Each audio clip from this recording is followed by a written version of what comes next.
I believe that there's no more important topic than providing all students a fair and substantive opportunity to learn, which we at the Schott Foundation believe to be the lifeline and the escalator to address many of the social challenges that exist in our country today.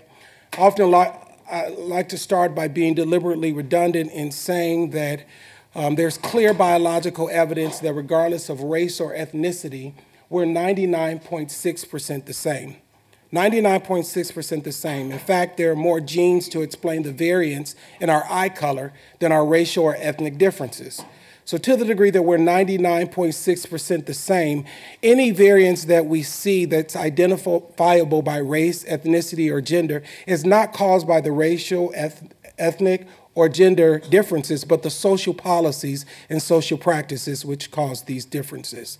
So what is our challenge? What is the challenge of those who are learning here in the School of Social Work, those who are educating here, is to identify those social policies and social practices which lead to outcomes that are identifiable by race, ethnicity, or gender, and remove them. Let's be clear, if we are able to identify who's more likely to graduate, who's less likely to be in gifted and talented courses, who's more likely to be placed in special education, who's more likely to be suspended by race and ethnicity and gender, that is a problem. That's not a normal occasion. That's not something that's caused by the racial or ethnic differences, but we have indeed put in place social policies and social practices which lead to those differences. So in many respects, as the country is talking about this achievement gap that exists across the country, in many respects, we are dealing with what I would call, and what we at the Schott Foundation call, an opportunity gap.